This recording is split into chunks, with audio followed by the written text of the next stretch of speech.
Very good. Okay, so I think we are good. Excellent. Yeah. It's telling me we're good, so I think we're good, Helen. Way, we're off to a good start. Yeah, well, everything is ticked this week, which is better than we started last week, so we're going with it. What is the crack? I am delighted to be on having a chat to you. I feel like I haven't talked to you in ages. Same, yeah. I was really looking forward to popping on and having a chat. Yeah, so I'm busy as usual, but all good. No complaints here in Cork. And come here, for anybody that hasn't met you or doesn't know you yet, what is the crack? Will you introduce yourself? Tell us a little bit about yourself. I will, yeah. So I'm Helen O'Hanlon and I live here in a place called Connemara in North Cork, and I have a couple of different jobs. So I am a secondary school teacher, and I've been a secondary school teacher for the last 15, 16 years maybe now. And I teach English and geography. And for the last 2 years, I've been working in an autism program in our school. I really enjoy that. But I also work for myself. I am a horsemanship instructor, and I run my own yard here at home. And I also am a life coach or personal development coach. And I specialize in working with equestrians. And you say that like it's just, yeah, that's just it. I just do one thing and it's the most normal thing in the whole entire world. Come here, I didn't know that you specialized with kids with autism. Yeah. So for the last 2 years, I've been full-time in my work doing that. And before I had some of my hours were there. But yeah, I really enjoy that. And I suppose after being kind of 13 or 14 years mainstream, it's a nice challenge. And also because I do the horses and the coaching on the side, I'm in half hours in my job, secondary school teaching. So it's nice. I can kind of block that together then when I'm in the program. So I've really enjoyed that. And I suppose it kind of helps me to, broaden my skill set and have a new challenge. And come here, like, now educate the uneducated here, because you hear so much about, and my sister actually gave out to me the other day because I said something about a unit in a school, and Shona wasn't like, call it a unit anymore, that it's not referred to as a unit. So again, I thought I was saying the right thing. I obviously was not saying the right thing. So what would be the main differences, as in teaching wise or even communication wise? Yeah, so it's very broad. And, we always say, like in our work, or, people who work in that area, if you've met one individual with autism, that's it. You've just met one individual. Like the needs can be very broad, ranging in that. And like in any teaching situation, they're all individuals and you have to get to know them. But I think in our set up in school, it's great because we have like what we call like reverse integration as well. So it's not, as you said, like, traditionally these are called units, and it seemed like some sort of like scary, isolated, cut off place, and that it wasn't a part of the main, I suppose, stream of the school. But in our place, like it's open door policy. Like at lunchtime, we've nice couches and different things like that, and any students in the school can come down and sit there. But also we have like a sensory room. We have kind of 2 quiet rooms then that we use as well, that students can go in there. So if they want to come and they want to chat in a kind of a quieter space, they can, or if they want to go in and be silent, they can do that as well. So like we would have some students that would just kind of pop into us, maybe a class or 2 classes a day for a little bit of support and getting organized. And then we would have some students who are like full-time down with us, that they might have more complex needs, or they might also have maybe other diagnoses as well. But for the most part, kind of a solid 95% of students, they're just kind of coming into us for like a bit of support. That could be like helping to organize their locker or storing home economics ingredients for them. It's very kind of broad ranging, but I really enjoy it. And our school has gone very big. Like it's over 1,000 students now. When I started in the school many moons ago now, it was a smaller school. So I suppose I kind of like being in the setting that I'm in, because I'm kind of working with the same teachers and SNAs and staff all the time. So that's kind of nice. I feel like I got a bit of community kind of back with that as well, just because our school has gone so big. So yeah, I enjoy that part of it and learning a lot all the time. What I wouldn't have given to have somebody to teach me how to organize myself in school. I would probably be way more organized now. Like I am very, very lucky that we have Sarah, because Sarah organizes me to a hilt. Like even those little things. We were debating the other day here at home, like I work very closely with we run an all-inclusive rugby team in the rugby club.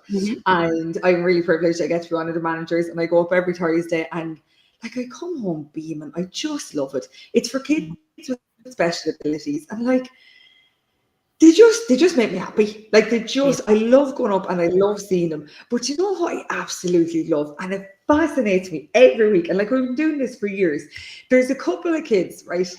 And I don't want to say I have some favorites because I love them all, but there's a couple have a little special little place in there. Like, but there's yeah, a little bit. Like it's a little bit like grey mirrors. Like I just like them. They're very nice. Yeah. But there's one little fella who's basically non-verbal, right? But he absolutely cracks me up. He cracks me up. And the ways he finds to communicate, it blows my mind, Helen.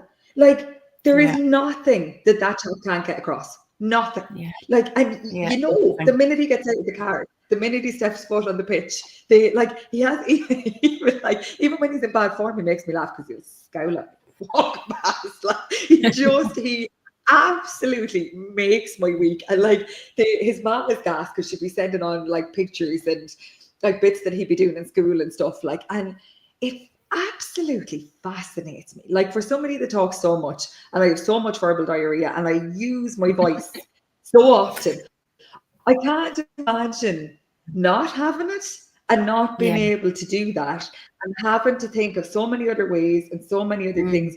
Like, we have now you could again probably educate me on this, but we have a big communications chart. So if there's certain things that he wants, he'll just point at those. If it's somebody, you know, that is new to him or he's not as confident around. But I said to him the other day, I was holding up the chart and I was like, show me what you want. And he picked it up and threw it at me. I walked into the toilet. It's like, that's some clear communication for you right there. Yeah, but I love it though. I love that. First of all, I love that there's a place for everybody in sport, and I love that we're making a place, and it's so, as you said earlier on, like it's so community driven, and even like the parents just get to go and sit down for an hour and have a coffee and have a chat to each other and just chill out and like just be for an hour. It's just lovely. But the kids, I always think that the kids teach me more than I will ever be able to teach them. Yeah, I would agree with you. I just think it's lovely. And do you find like that there's much of a crossover between then kind of like the teaching in school and the stuff with horses? Massive. Massive, to be honest, because sometimes people say to me, God, you do lots of very different jobs. And I'm like, no, they're not really, because it's all about education and psychology, everything that I do. So I suppose we know that ourselves, like around our horses don't speak to us either, but we know if they're not feeling well or they're a bit tucked up or that they're feeling well in themselves that day. So I definitely feel, that probably kind of helps me out a little bit as well, for sure. And like, would you have many, like, would there be much of a people crossover? Like, would any of your students come in? Would they see the two sides of Helen? As in, like, what two sides? I mean, like with the animals and the teacher as well, is it? Yeah, like the teacher side and then the horsey side. Would they get to see both? Yeah, 100%. And I suppose I always like to think of myself as a person, that whether I taught you in school or say, like, you know me through horses, that if a student of mine or someone who knows me outside of school were to sit down and write down 5 bullet points about me, that they'd probably be similar. Or if they were to describe my personality, that there would be that crossover, that I feel like I don't have a teacher persona and I have a non-teacher persona, if that makes sense. And of course, it's about being fair and everything like that. And of course, you have a kind of, I suppose, a professional demeanor about you when you're in work and that. But yeah, I feel like I like to be myself, and I think you can bring some of that to your teaching and still be professional and still have that professional relationship. But like, I know when I was going to school, the teachers that I really liked, I felt that they were themselves and they brought some of their personality. Or even for me, like, my subjects are English and geography, and they're subjects that like really lend themselves to talking about maybe personal experience, or how like a line of a poem or something in a novel like really speaks to you, or it reminds you of a time that you felt like that. And even the same with geography. I studied geography because I grew up on a farm and I loved the outdoors and I wanted to learn about agriculture and different things like that. So particularly like with geography, you're always talking about places that you've been, or I'd be talking about things here at home on the farm that might be happening. And I loved that when I was going to school. I love story. I learn an awful lot through narrative and to hear people telling stories. So yeah, I'd like to think that, yeah, of course, as I said, there's the professional and non-professional version of you, but that my personality, I'd like to think anyway, is still there in both roles. Yeah.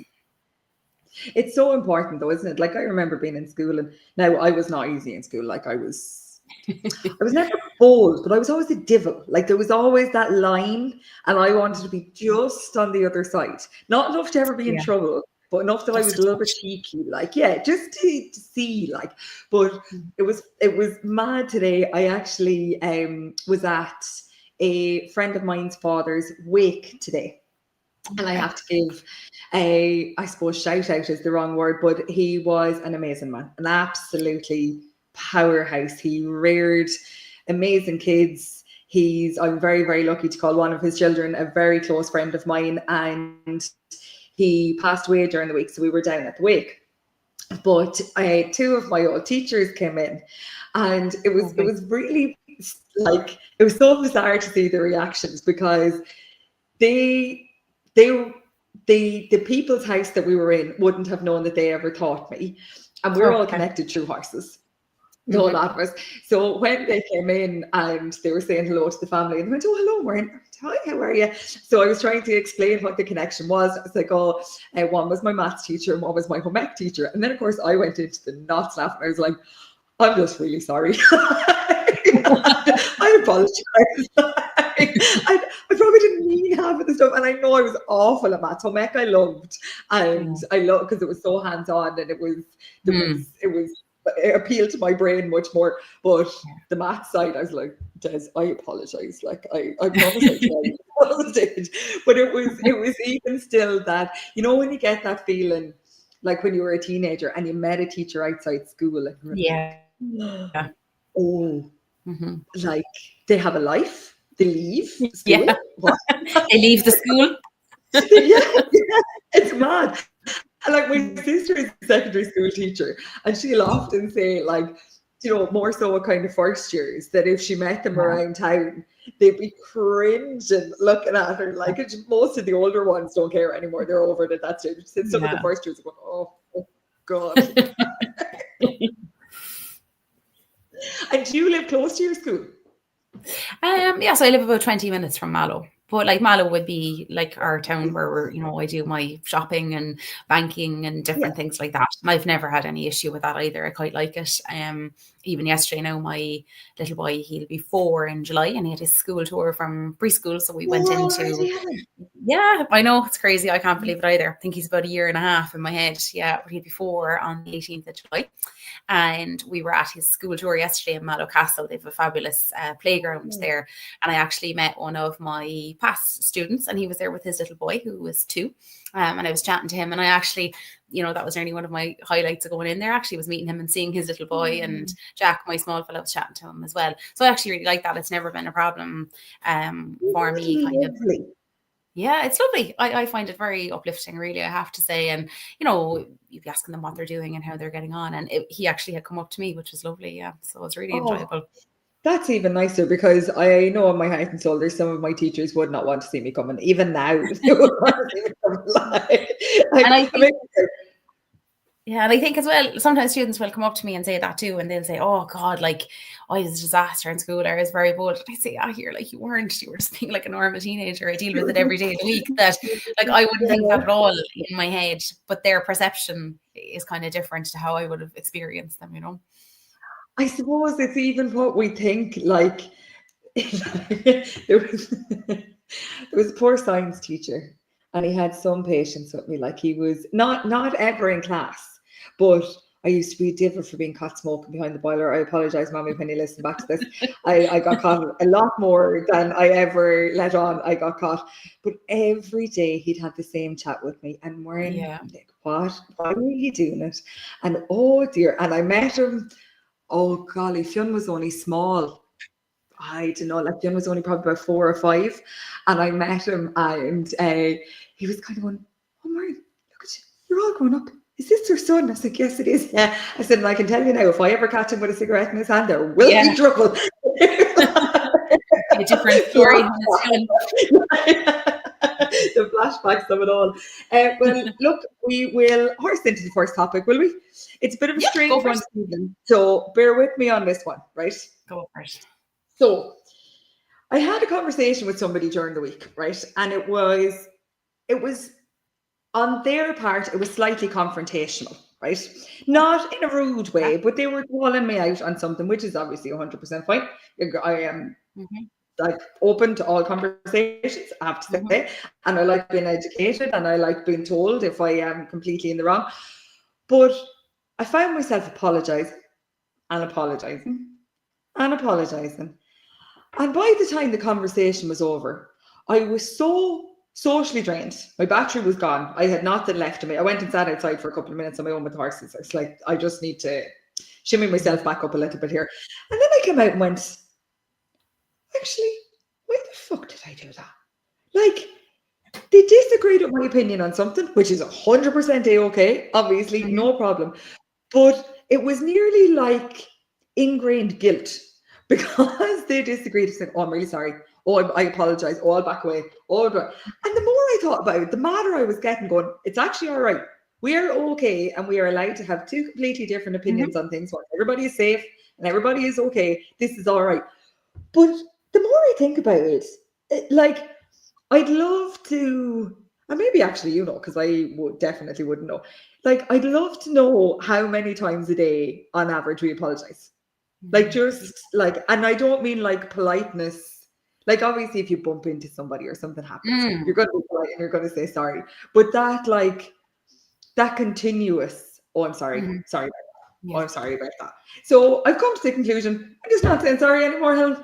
I've just decided. Give it up. Yeah, that's it.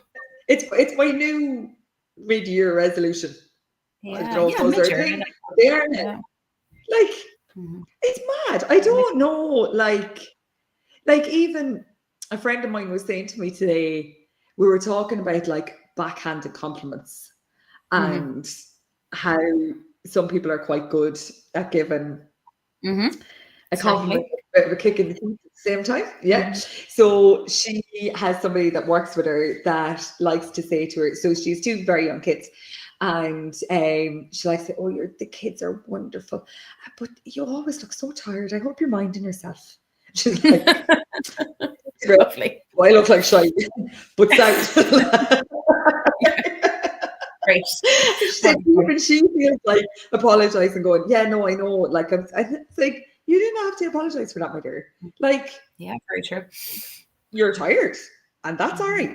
But like, maybe possibly she could offer some help or some inspiration or some worldly advice rather than going, just you look tired. Like, yeah. It's one of not helpful. No, like, there's a reason that I like to work with horses sometimes, Helen. And the silence is good, like, for sure. I find I'm often well able to deal with people when I've had a bit of quiet time or, you know, a bit of time on my own to think about things. But yeah, like, some days you don't always get that, and yeah, like, something like that could roll off you one day, but the next, like, you could be sitting in the car crying 20 minutes later. It's mad, isn't it? Like, there's so much. Like, I went out to the horses the other day and I was bad out of fettle. I was narky and I was tired and I hadn't had any dinner. I was just being grumpy, basically. Like, I was just having a grumpy all the time. But Theo, who like is my golden child, bit me. I was like, what is this? Like, why is he doesn't do this? But I was so grumpy that I was being grumpy with them. They were getting snarky with me. All they wanted was their bloody dinner. They didn't want an argument. I wasn't the argument. And it wasn't until like I went, I'm worried. Like, they didn't do anything to you. They're back in your box here now for a second. Like, what? Don't be being silly. But it's mad, I suppose, the interactions that we have and the perception that we can give out. And even like, I met somebody the other day, and you know when you meet someone and you get that initial like, oh, I couldn't even tell you what it is, but that like, I don't even know what the right word is, like that feeling in your stomach.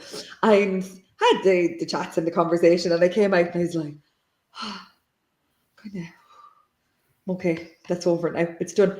They didn't say anything to me. They didn't, yeah. They never batted an eyelid. But I just got that horribleness. Not a nice feeling. Is that something that you tend to teach a lot? Or what way does your teaching work? With the horses, I mean, sorry. Yeah, with the horses. Yeah. So like this time of the year, obviously, you know, the weather's a bit better and things like that. So I do a lot more like clinics and like either 1 days or 2 days. I do a lesson morning every Saturday in the month, regardless, except for December is the only month of the year that I don't do that. But then I teach a lot of privates and stuff like that as well. So like people can contact me like outside of the set schedule on the website or whatever it is. And like where possible, I try to teach from home as much as I can. So if people can come to me, that's fantastic, because obviously I have work to do in the yard and I have my small fella here. But yeah, I do have clients that are on my books for a long time. Like on a Monday now, I spend all day Monday on the road teaching. So I kind of try to lock it into blocks, if that makes sense. So like Monday's on the road, one Saturday morning a week I'm at home teaching. In the summer months for kind of like June, July, August, September, I try to teach a clinic as well. You know, one weekend in the month of those. And I suppose for me, like in what I do, it's kind of like horsemanship based, and then I'm very into kind of like classical principles, the dressage as well. So it's a fusion of the two of those things that I do. And I suppose the niche of my approach is that I can work with the horse and I can work with the human. So I have the horsemanship side of it and studying that for many years, and then with the human part of it, obviously I have the teaching background and I have a master's in education as well, where I look specifically at educational psychology and how people learn and what helps to motivate people and what is not helpful to them. And I have a master's in coaching psychology as well, in terms of, you know, looking at like where people are at and what challenges they're facing and helping them to move beyond that. And I find that works very well with clients because, you know, I'm experienced and qualified in both of those areas. And the clients that I have, you know, they're just fantastic. I really, really enjoy them and enjoy seeing them do really well. People that tend to come to me, not everybody, but a kind of a higher percentage, you know, it's kind of because they're in a bit of trouble, if that makes sense. I can be a little bit of a, you know, a last chance saloon a little bit for people, not always. Sometimes people will get a horse and they say, God, came across you and this sounds really interesting. But when people have really challenging situations, either with their own confidence or the horse they have, I really enjoy that. I really enjoy seeing people getting on well and having more fun with their horse. That's a huge part of it. And also, like if you're not feeling safe, you can't really have fun. So an awful lot of like what I do is around helping people to feel physically safe with their horse, but also in psychological safety for themselves. And I get a great kick out of it. I really, really do. And I think that's when you kind of know that you're in the right job, either teaching or coaching or in my instructor work, when I get as much of a kick out of a client doing really, really well as much as I do me getting on well with my own horses. Love that. So typical lesson, like I have made no secret of the fact that I have struggled with my confidence for years. Do I bring down, like, so I want to get a lesson from you, right? Do I bring down my horse? Do I go down and work with you with one of your horses first? Or is there a typical lesson? Yeah, it totally depends on the situation, but I'm very flexible with that. So we can have a fusion of all different things. If somebody just kind of coming to me on spec and they don't 100% like have a very specific issue, I say, do you know what, like rock up to a lesson morning or come to one of my clinics and spectate and, you know, see 3 or 4 different people and 3 or 4 different horses. Yeah, which is nice because like I find even myself, I don't love signing up to ride with different people or to go on a lesson or a clinic if I haven't seen them teach before. So I really like to have that option. And it's also like around kind of building community, that they might be chatting to somebody else on the rail and having a cup of tea or a bun. I like to bake, so there's often lots of nice home baking and things like that. And like had a new client intake there last week, and she came for 3 hours. So she did a little bit, I did a little bit of a demo for her. She did a little bit with one of my horses. Then we did a little bit with one of her horses. So it totally depends on the situation, but I have horses here that are schoolmasters, particularly like around groundwork and that if someone wants to learn that, they know what to do. And I won't give you an easy time of it either. You have to shape up to some degree, but they're safe to work with, and that can kind of help people, particularly if they maybe have like a young horse or one that's a bit more challenging, that they get their skill set up first. And one of the things that's a real cornerstone of my business is you cannot be confident if you're not competent.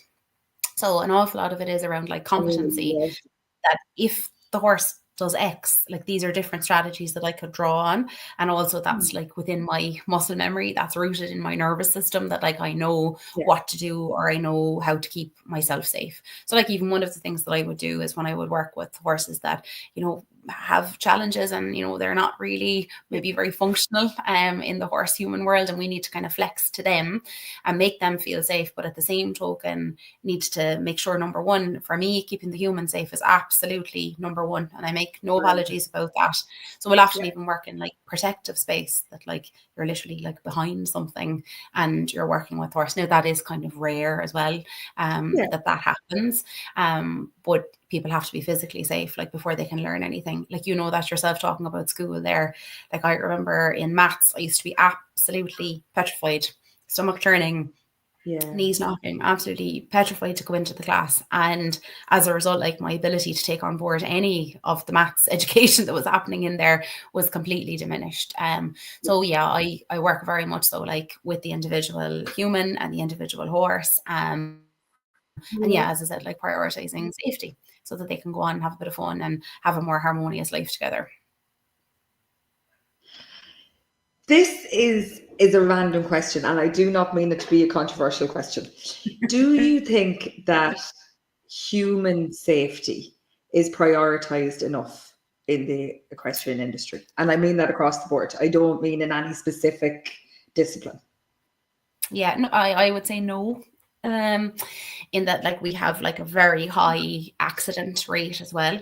Like working with horses statistically is more dangerous than riding motorbikes, which I thought was an interesting statistic when I came across that.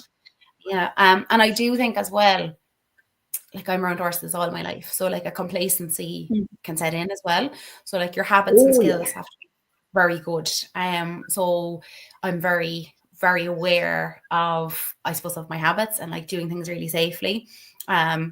And again, like that's been taught to me too. Like I've, you know, studied endlessly, like for the last 20 years with people around horsemanship here in Ireland, and traveled abroad as well. But like even a simple thing as well, like, you know, my husband is not horsey, well, not by his choice anyway. And he'd often be like around the yard and things like that. And, you know, like he comes from kind of fabrication engineering background, and, you know, he'd say, be really careful there. Now that's a pinch point, you know, like even with the horse box or something like that. And he kind has like a fresh set of eyes, I guess. But it's anyone who has come to me, I'd say, for longer than 20 minutes of a lesson would know that's something that I really prioritize. And like, don't get wrong, it's not kind of like all stuffy and it's all rules or anything like that. I'm also like really good at explaining why that might be a bit of a problem, or how that might get you into difficulty. And I suppose I always think, like with my horses, you know, if anything happened to me, I could probably string kind of a week or 10 days out of it of people helping in the yard. But like after that, then I'd have to make some serious changes if I'm not there to do it myself. Like I'm very hands-on. I look after the horses in my yard myself every day. So I have to prioritize my own safety. And also like my own body, that like I look after myself with, you know, going to the chiropractor, going for physio and different things like that. But yeah, it's a huge part of my teaching when I work with people, that, you know, making them aware of, you know, how they can keep themselves safe and they can still kind of complete these tasks or activities with their horse. Because yeah, it's that complacency. Like I know that years ago, riding racehorses and show jumpers, you don't think about that like when you're young, but like as you get older, it becomes a concern. And sure, like we know that from our brains too, that, you know, our brains become more integrated as we get older, and our prefrontal cortex is fully integrated, so we can see danger more, we can see cause and effect, we can forecast things better than when we were 18 or 19. And I suppose that's another thing too. Sometimes people will come to me and they'd say, oh, like I want to get back to, you know, when I was 15 years of age, galloping my pony across the field. And you think, yeah, look, you can totally do that. But just because your brain is more integrated, you probably won't be doing it in the same sort of completely carefree, no awareness at all. So like that's actually like a positive. Sometimes, we can reframe that too. That actually when you're older, like you're really good at like picking up on subtle changes in your horse, or like recognizing like when you don't feel okay. And I suppose that's been a huge part of my work. Like that's how I got into it. I had like a really bad accident off of a racehorse when I was about 19 or 20, I think. And my confidence was completely shattered to the point of I couldn't even go out into the field and catch a horse. Like that's how bad it got from, being riding out racehorses every day of the week to not being able to complete simple tasks with them. So that kind of launched me into what I do now. And how did you build from that? How did you build your confidence back up to get to, and I know you've done years of study, but I suppose, I mean, like those first practical steps, like did you have somebody that was there with you that you went, okay, come on? Yeah, support is huge. Like I have kind of 3 words I feel kind of like, sum up my business. So it's inspiration, education, and support. They're the things that I would like to offer people through my events, not just through me, but the people that are there too. But yeah, support, like being with other people. When you're with somebody else, that really helps you out. But the other thing as well is like living in reality. That's a huge part of it. So if you're scared all the time, there's something wrong. And if you're completely confident all the time, there's something wrong. Because that's not how horses work. Sometimes, like, we should absolutely be worried, if the bin lorry is careering down the road and our horse is really not okay. I would really hope that you don't feel okay in that situation and that you might get off or you pull into someone's driveway or you do something. I'd be super hopeful that you feel scared when that is happening, and that's normal. But sometimes people feel that they should be supremely confident all the time, but that's not realistic. Nobody who works with horses, even somebody who you looked at as the most confident person that you've ever seen with the horse, if they're living in reality, there should be times like, oh, this is kind of starting to go south here now. I need to do something about it. So to answer your question, it's one of the things that I work on is what you call exposure-based recovery.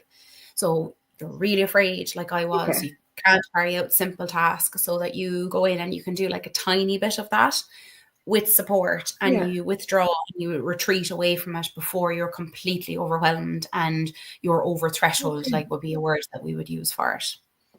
Yeah, I love that. I think we put an awful lot of pressure on ourselves, don't we? Like I spoke to it's mad, like, and it's this like outside world perception, and realistically nobody actually really gives a shit. Like I still reckon one of the best things I did this year was to actually decide not to compete, Theo. Like I said it last week, I'll say it again in 6 months' time, because it took all that pressure and all the I should be and I should be and I should be. Now, don't get me wrong, I would have given my left arm to be in Mullingar Festival this weekend. I would have loved to. And I had serious FOMO going, I'd love to be down for the crack. But it takes away that, like, I should be doing and I should be going. And like I spoke to a really gorgeous woman the other day, and she said to me, she was asking me would I keep an eye out for a horse for her. I said, yes, of course, 100%, no bother. Like, what are you looking for? What's the crack? What are you thinking? And she said, I had to sell my mare. I said, why? Like, you were doing very well and you were getting out. I said, she was just too good for me. She said, I was letting her down because she was much better than I was. And like the amount of times we have those conversations, even with ourselves, and like we want to do what's right for our horses and we want to do the best for our horses, but it's this mad perception that it's not okay to not be competing or to just want to hack up the road or to just want to ride around your field or to go for your gallop. And that's all right. If that's what we want to do, that's okay. Yeah. But it's that like I think we're just hitting 40 and getting cynical. But you're right on what you're saying, that like our benchmarks for what it is to be successful with our horses is often around competing. And like really for me, with what I do, I see it like an art form. So like I'm participating in that art form every day of the week. And I'm very thankful that I've moved more of I often say that to people. Like for me, it's like it's an art. So like great if I can bring a horse out and compete it, that's fantastic. But it's like the everyday thing, and like how well my horse is going and how well we're communicating and how in harmony we are for each other with each other. And I suppose that's something I'm really grateful that I've changed in myself. I totally I was nodding along to everything you were saying there. You know, I'm not good enough if I'm not doing this, and I should be doing this, and the horse is too good for me. They're absolutely all things that I have suffered from in the past. But now I have like an internal locus of evaluation of like, how am I doing in comparison to where I was a year ago with my horsemanship? Or I'm also really interested in what my horse thinks of me, and not really so much else outside of that. Like you said there, you know, you could have someone who was nonverbal and you know exactly how they feel about you, what they think in that moment. Yeah, so like I got a lovely mare last year, and a year there at the middle of May, and she came in as a restart. She'd been a show jumper. Unfortunately, she'd gotten kind of a bit quite sour really from the whole thing, and I just love, like, over the year, the things that we can do now that we couldn't do this time last year. And that when she sees my Jeep pull into the yard, she's literally cantering over. And for me, I'm like, yes, we are definitely doing something right here, because these things are happening. And like, genuinely, I really kind of don't care what anybody else thinks of me, Oni's age. She's my main focus when it comes to my horsemanship. She gives me all the feedback that I need. I love that. I love that. Like, what's that saying? Out of the mouth of babes. Fiona said to me the other day, "Mommy, like, if you love the horses so much, and like, I know you love them, why do you pay people to judge you on them?" Like, yeah, that's a really valid point. Very valid. Like, isn't it? And like, he is not horsey. He's not like he's around the horses here, and he can be safe and he can be confident around them. But he doesn't want to ride, and that's grand. That's 100% okay. If he never sits up on a horse, that's his prerogative. Once he's happy, I don't really give a shit. But it's the perception of what we're doing, and what like even I see this year now, I've lost followers on Instagram because I'm not putting up like my show reels and my pretty ponies and that's grand. If that's what people wanted to see and what they were coming to me for, grand, absolutely no problem at all. But it's mad the perception of the outside looking in. Like, I'm still tipping them out my horses. I'm out with them every single day. But I don't really want to put pressure on them or me at the minute. Just really, and I think it's really important. Do you have many in for the summer then? What was that, Muireann? Sorry. Do you have many in for the summer, or what's crack? Yeah, so I have 4 in at the moment, but again, because of the clinics and the lessons and things like that, we have a lot of like visiting horses, or horses that kind of might stay for a few days. So I have 2 of my own, and I have 2 friends of mine, and they have horses with me as well. So yeah, kind of a herd of 4 for the most part, but they often get extra buddies during the summer in particular. And would they be territorial, like is it their yard and their place, or? Yeah, so that's another big part of it as well, is that my horses live here in a herd together, and I can completely understand in big yards and that why horses are not turned out together. Totally get it. You don't have to convince me on that. And it takes an awful lot of work to get horses to live together in a herd in a domestic setting. So I suppose like even the work that we do through the horsemanship, it helps the horse itself to be like a bit more balanced. Like Sage, now that I mentioned, she had what I call like a really big bubble. So last year, if a horse came within 6 foot of her, the ears were pinned, the tail was swishing. And through what I've done with her of, you know, settling her a little bit and a lot of nervous system regulation work that I do with horse and humans, she's a lot more tolerant of horses being in her space.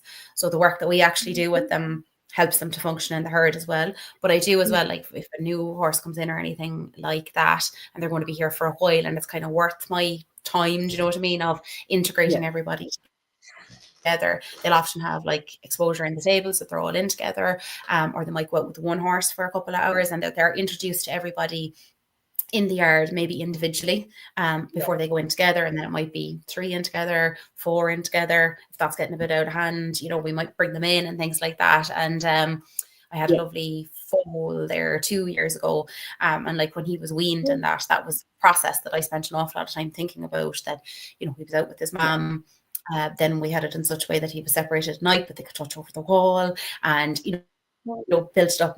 But it took, no joke, like it took a lot of work and a lot of thinking on my part, like who would be good for him to go out that's not his mom, and, you know, different things like that. So it is a lot of work to get them to be together as a herd, but I suppose it's better for them in the long term. And like I said, the work that we do with them here when we're interacting with them as well, that can actually help them with it, which I think is really cool. Well, I am still convinced, and like, talk about the simple things. So we go walking here every morning, right? And we leave about 6 o'clock. And I love going out because the horses are all asleep. Now I'm lucky at the minute they're in the field, like right in front of my house. Like, so when I go out the front door, they're all asleep and they're all panned out. But like, there's 3 of them out there at the minute. So there's Annabelle and AJ is Annabelle's daughter, and then there's Theo. But now AJ is 3, right? She's so hardy. Like, she's so hardy. She is queen bee, and that's it. But it always fascinates me because the other 2 are asleep, and she's the one that's alert, and she's always minding them. And then by the time I get home from the walk, she's asleep, and the other 2 are up minding her. And it makes me smile every day. I'm like that right there. I just love it. I love these things. Yeah, exactly. And like for me as well, it's the same. You'll often have horses when they come first, like they don't want to lie down. They don't feel secure enough to do that either in the stable or out in the field, or they don't want to even roll. Like Sage, I think it was around Christmas time, was the first time I ever saw her roll, and I had her since the previous May. So those things are all, as you said, lovely indicators of how a horse is feeling. And even as you said there, that like one of them might be standing up and keeping watch, and then that swaps out. That, you know, like in a balanced herd, that's a very normal thing, that the roles swap. They're not always in like one particular role, that they kind of share that out. And it's lovely to see that. I just find it fascinating. I think it's so lovely to see. And like, Annabelle and AJ are themselves, like they're themselves. And they are just opinionated mares, and that's the way they're going to be. And if you get on the right side of them, they will go to the moon for you. But like, I love the fact that every now and again you see Theo backing away. He's like, oh, you start to say yourself like that. Yeah, I just love it. I think it's absolutely brilliant. So what does a summer routine look like when there's no school? Do things settle down? Yeah. So it's funny. I always think, oh, when I finish school now, I'll have loads of time. And then because it's the summer and everyone wants to do stuff with their horse, I'm really busy with that. But I love it. A little bit more on the road now because I'm finished school, which is really nice, because the geography part of me likes going new places and doing the driving and listening to a podcast and things that I don't always get time to do during the year. So yeah, kind of like teaching privates, and then in the evenings I obviously have my clients that I do straight up coaching with. So some people, I never meet them with their horse, we just kind of talk about the psychological element of it. I have a student coming now, is it this Sunday? Yeah, this Sunday. So I have a friend student coming for a month, so I'll be absolutely delighted with that to help me with a bit of poo picking out in the field and creosoting and things like that. So yeah, I'm kind of living for that now at the moment. All those summer jobs, isn't it? Like it's the list of stuff, like, and the stone picking and golly, like we were down the other day to make the list, and it's it's just I have a really long list of like power washing, painting, creosoting, pulling ragworth, as you said, picking stones. We're living on a farm here at home, and my brother is farming, and obviously I have my part of the farm for the horses, and he does a lot of hay and haylage for horses. So we're kind of waiting for the good weather to come, and it's all hands on deck when that happens, of bringing in bales and all the rest of it. So I do absolutely love that, but it's hard work as well. But yeah, we get great kind of satisfaction doing it. Very long hours, and they're long days. Like, I see the lads here are still doing the bit of contracting work, and like, you're sitting here at 9 o'clock at night looking the app to see what the weather is going to be like in the morning, to see what can be done, to what can go, to what just never ends, does it? No, it never does. But in the summer, I love that. You'll have to meet new people during the summer, because again, that's when people do kind of, especially leisure riders, that's when, you know, the horse gets dragged out of the field like a little bit more to do things. So often we'll have like new faces at clinics and things like that. During the summer, I love it as well, because I'm off school, I can get an awful lot done with my own horse. So kind of at the moment I have like my retired horse, Charlie, and then I have Sage as well. I'm kind of like half on the lookout for another horse. I'd like maybe an oversized kind of Connemara or something like that as well. So I'm kind of half like, do you know, the way putting that out to the universe a little bit, that might kind of come good as well. Because Charlie's fully retired now. He has arthritis, and just kind of trying to keep him paddock sound, and but probably would love maybe if it happens, you know, if in the right kind of space and time over the summer, I wouldn't mind maybe picking up a third horse to have as well. So that could be exciting. And out of curiosity, what would Helen look for in a horse? It always fascinates me seeing what people will look for or want to, their must-haves within a horse. Yeah, so I kind of like to get them completely unstarted if that's possible. Like that wasn't the case now with Sage. She just kind of fell into my lap last year and came to me as a restart, which was fine. You know yourself, I actually was looking for an oversized Connie last year when I got her, but then she kind of showed up. You know the story now, Muireann with horses, and I was like, actually, that's not what I had down on my list, but she's fabulous, and I will have her. Thank you. But yeah, I like to have them unstarted if I can, and that they've also had a kind of a pretty natural life. Hopefully they've been socialized in a herd and things like that. I suppose, again, just being practical, I do like to look for something with decent conformation, because I've learned an awful lot about how that can be a problem. So yeah, something with decent conformation, and I suppose like just a little bit of a brain to train. I do like a horse that's probably like a little bit on the sharper side of life, you know, that they probably have like a tiny bit more woe than go. And that's kind of what I look for, but I'm kind of quite open to lots of different options as well. I love that. I always find it so fascinating. Like, we obviously get an awful lot of thoroughbreds in, and sometimes they might not be the most naturally talented, and they could have cost a colossal amount of money. And I was saying, just give me the money. Give me the money, and I will go and find you a horse somewhere. There's no issues, no problem. Like, and it's not that they couldn't go on to a different career, and the majority of them do, actually, to be honest. We're very lucky, the yards we work in. But like, it fascinates me when people go and they spend colossal amounts of money on horses that you know in your heart and soul they're never going to gel, and it possibly just not the right horse and they're not the right combination at that time. And I'm going, why? Now, within saying that, I mean, I got Annabelle and she was a 4-year-old and she'd just been broken. I think she was sat up on twice, and I had people looking at me going, you're mad, what is going on in the world? And I wouldn't give her up for love nor money. She's never, now I can't be allowed to leave her because Shapar's man bred her. So I'd be shocked to see her. Oh, she will be here forevermore. And she is the size of a house, Helen. You should see her. And I spent years buying supplements and feed and doing blood tests and bringing her here and bringing her there. She's making a living rogue out of me. She's outside the basket. She's the size of a tank and delighted with life. Like, absolutely delighted. But not to bother on that one. Right, I'm going to hit you with some quick fire questions. Go first. Just for the crack.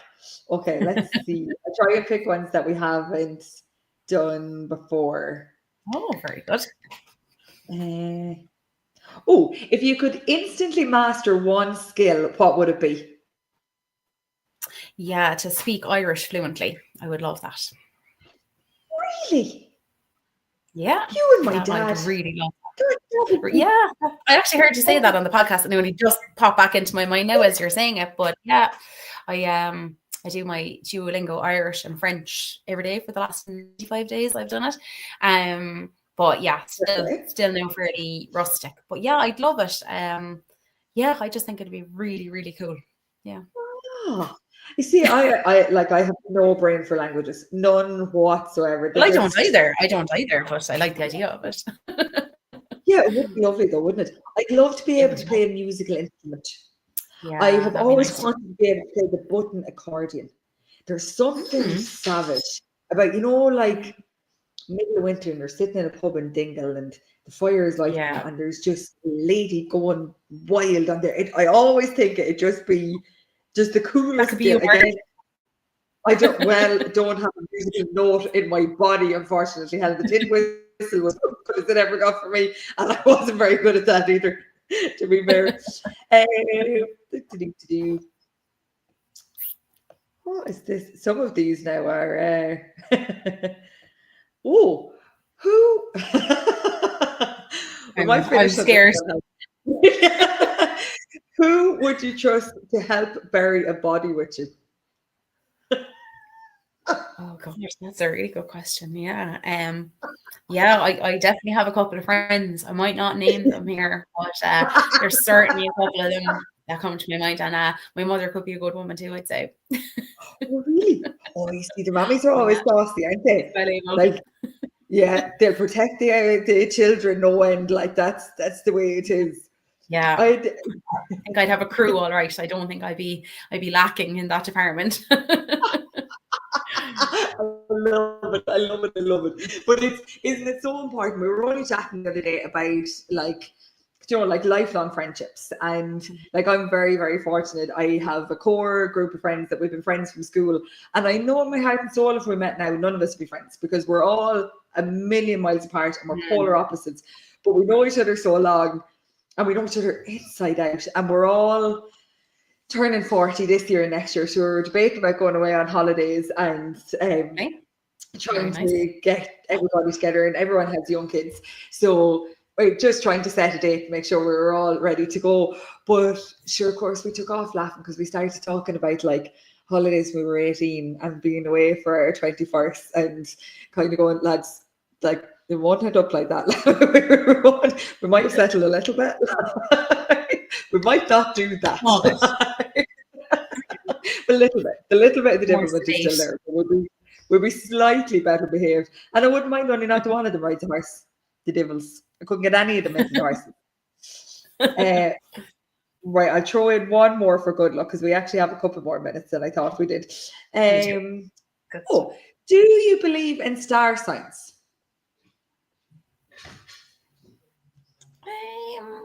To be honest, now it's not something I think an awful lot about, but yeah, like I don't know, I really see that there might be something to it. Yeah, I'd be ferocious superstitious.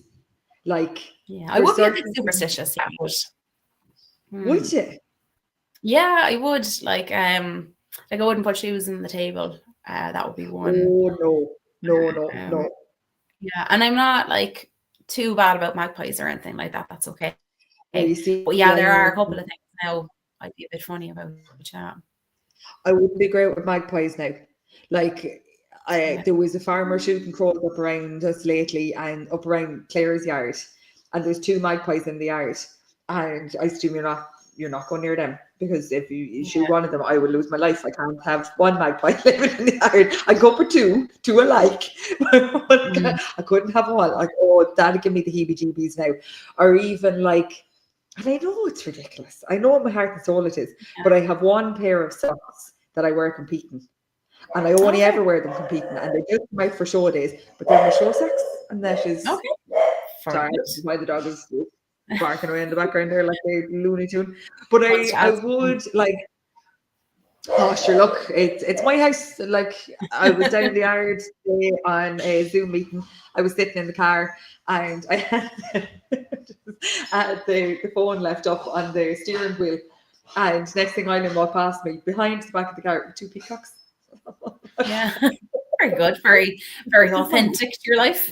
Oh look, we live on a farm, this is the way it is, this is Eileen brings peacocks, and she was going getting them and that was it. It's like, yep, that is my 85-year-old mother-in-law rocking her shit behind me with her peacocks. She got an amazing award during the week. She got I saw that. Park is dancing in front of me, trying to make me laugh. Very professional. Very good. Do you want to do it on camera? What? Dance? Did Niall dance? No, she did. She got the Lifetime Achievement Award from the Irish Sport. And do you know what, Helen? It was like, obviously we're really lucky and we're really privileged, and I consider myself exceptionally lucky. Like, I get to live here with Eileen, and I get all of that knowledge. And if there's ever a question, or I'm wondering about something, or there's something with the horses, I can go and talk to her, and like, she absolutely blows me out of the water. Like, her knowledge on breeding of Irish drafts is just colossal, like. But A great resource to have. whoever wrote her, I keep saying to her, Eileen, will you please write all this down, because Exactly. it's huge. But whoever put together the speech for her acceptance award obviously knew her really well, because it was lovely. Like, they, instead of just saying, like, she bred some beautiful Irish drafts, like, she had names of horses in it and names of people she worked with over the years. But when you hear it all put together, I was going, wow, like, that's some lifetime, like that. Yeah, the body of her work. Yeah. Like, huge. And like, she's a devil, because she wouldn't even want to go. That now, like, if somebody else was getting that award, it's like, Eileen, you are going. You are going. That is it. Like, you deserve it. You've worked hard for it. Go and do. Like, she's a gas woman. She does make me laugh, but it was lovely. Well deserved. They did very, very well. But come here, look, we're heading for the hour. I don't know where the hour went. Shockingly enough. We will finish up on your ride of the week and your wrong of the week. Yeah, perfect. Very good. I'm going to start with the wrong, actually, which is the weather has been an absolute disaster here in Cork. I've got absolutely soaked, I don't know how many times this week, so hoping that'll pick up a little bit. And then, the good part, I think, is... What was that? We'll be putting out the Child of Prague. Isn't that supposed to bring on the good weather? There's my superstitious head again. Yeah, there we go. We have a theme for the podcast. And I suppose in terms of positive, then I'm like really happy to be on holidays now from school and getting to spend lots of times at home. And even like I did a load of swimming now the other day. I'll actually say that's my really good thing for the week, because it was really annoying me. And now the yard looks really neat. So yay. It's like instant gratification. I love anything like even when I drive in now, I'm like, oh, it looks way better. I can see my post and reel again. Well, my ride of the week is that Fiona has finished school, and I love having him at home. I know that's really selfish, and I obviously love seeing him in school and seeing him out with his friends. But I just love the crack when he's at home. Like, he's evil, he's so funny, and like, he sold 2 heifers last week. And he'll be bringing us all out for dinner, Helen, for a play too. He did well. I'll give us an join me. We'll head for Cork. We'll make a night out of it. I love having him at home. I just love the crack of him being at home. And thankfully this week, I actually don't really have a wrong. Fantastic. Better again. Yeah. It's like, is what it kind of is, and we're just cracking on with it now. If I could get about an hour more sleep a night, I do really well. But we're working on it, Helen. We're working on it. But thank you so much for joining me, Helen. It's been an absolute pleasure, as per always. I love having you on for dessert. You're always teaching me things.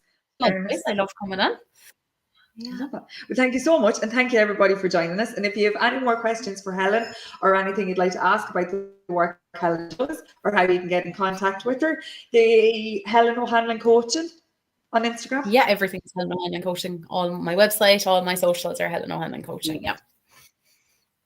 Perfect. Lovely. Thank you so much, Helen, and thank you everybody for joining us. Bye.